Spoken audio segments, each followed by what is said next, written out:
Welcome to Quilt Addicts Anonymous. I'm Stephanie Soebbing. We're at the tail end of our free motion quilting series where we're showing you how to take 4 really basic quilting stitches and customize them to create an infinite number of possibilities for your next quilt. Just a reminder that we have quilt kits available in 4 different colorways, so that way you have nice solid fabrics that you can see your stitches on really easily.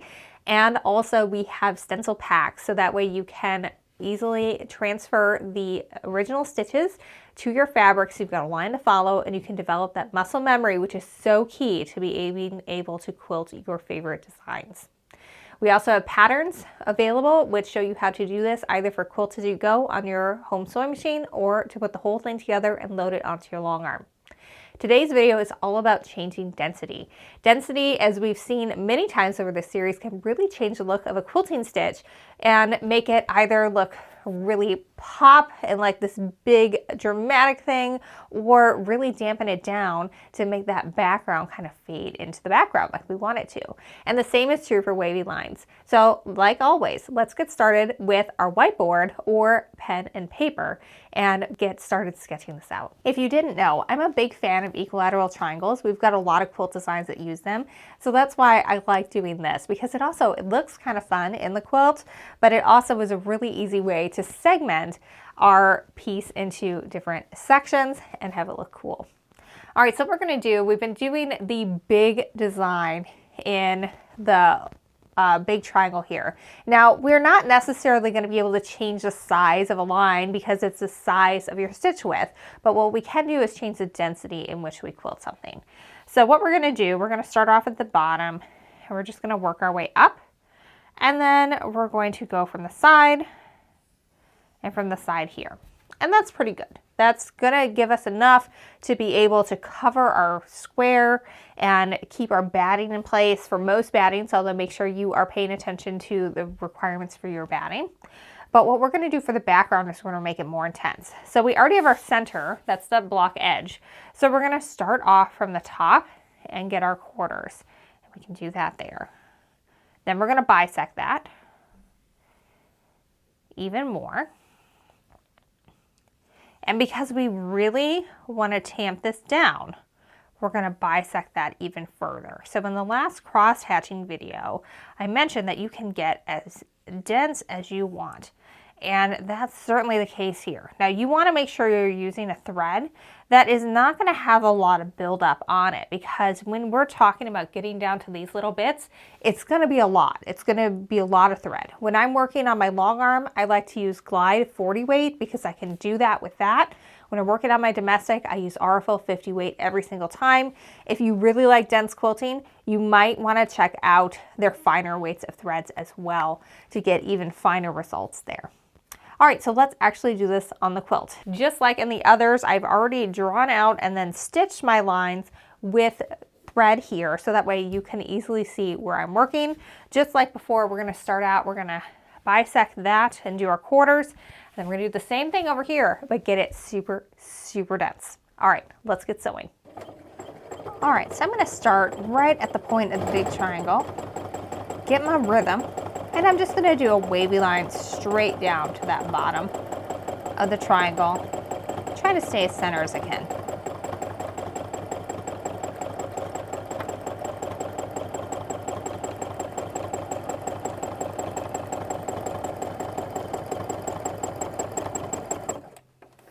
All right, now we're going to jog over till we're about a quarter of the way in between the center and the bottom of that point.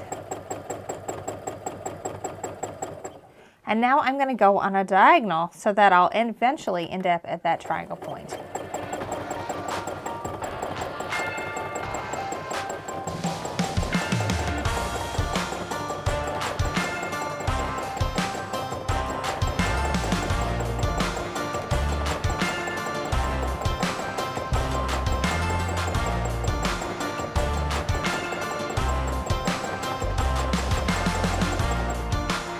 All right, I quilted right into my point. Now we're going to come on out and hit the quarter mark at the bottom.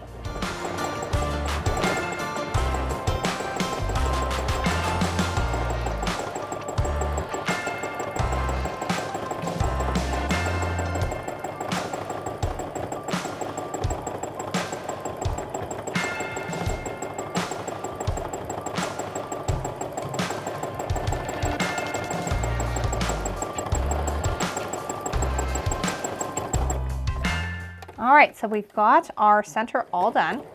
So I'm going to work my way over.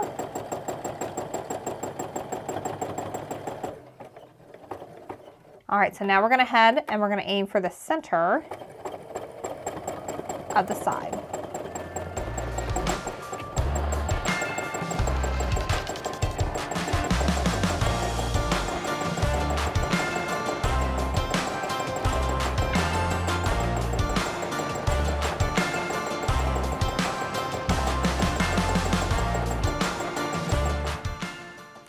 This is the one we're going to bisect a bunch. So first I'm going to head over here and I'm going to stitch straight down the center.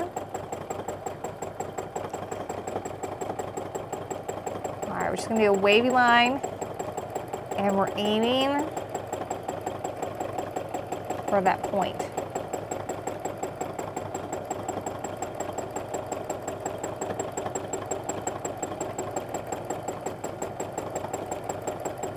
All right, this is where it really kind of builds up. You're not going to be able to get a lot of waves once you get down to that bottom. All right, now we're going to go back up and aim for the center on the left.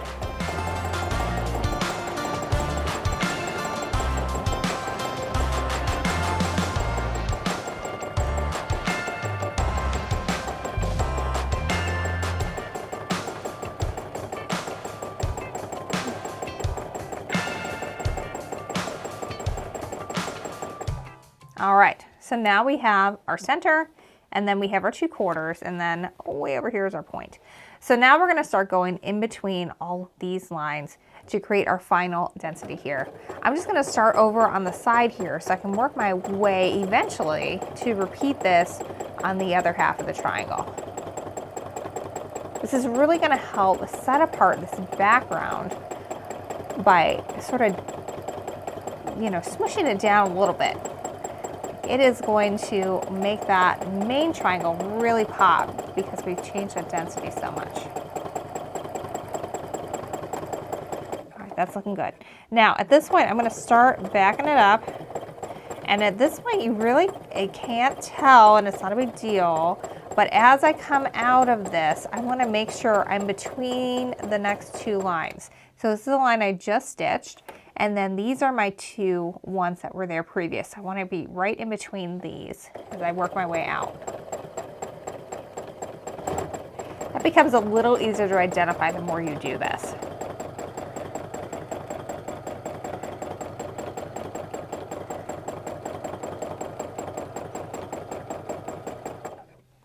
All right, so remember this was our original center and then here was our 1/4. We've hit these 2 in between, so now we need to go in between here and then come back out in between there.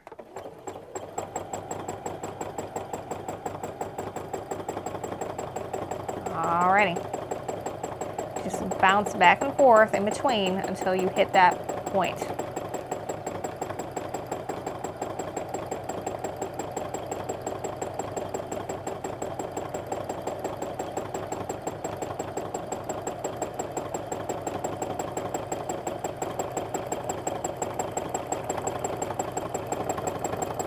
All right, here's where all that buildup is. So I'm just kind of trying to hug that stitching line that's wavy, that's the furthest to the left, but not go over my straight line until this kind of opens up a little bit more as we get to that upper end of that triangle.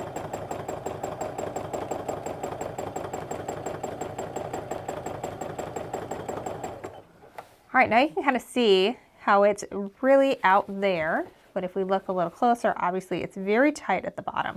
All right, I'm going to repeat everything on the other side.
So this just looks so cool. I love how it really separates your background from your foreground here, because it's all about scale. When you're doing scale with the wavy lines, it's not like you can change the size of a swirl. What you change is the density and how many wavy lines you have. So for our big section, we just don't have that many. We're going down the center, and then we're going to bisect to the quarters, and they're all headed to the point. And for this one, we did that. Here is our center. So if we were going to do the same density, that's this line right here. And then we cut that in half, and then we went in half on each one of those to create this really cool design that is so simple. It is so simple. And if you saw this quilting, you probably think, wow, that looks so cool. But now you know it's very achievable. It's something that you can definitely do on your home sewing machine. And it really makes that block center just pop, because this just kind of tampons down. And then this looks like it is front and in your face, almost makes it look 3D. So it's really fun, really cool. All right, just a reminder that we have kits available in 4 different colorways using all solid fabrics, so you can really easily see what you're doing. And then also your stitches are going to be the star of the show for this quilt as you really work to hone those free motion quilting skills. You can really show off what you've learned. And we also have the stencil pack, so you can get that muscle memory down, and also the pattern, which is written both for Quilt As You Go on your home sewing machine and to put just the whole top together and load it on the long arm.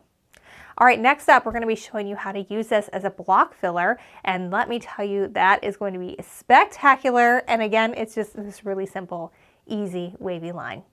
All right, until next time, happy quilting.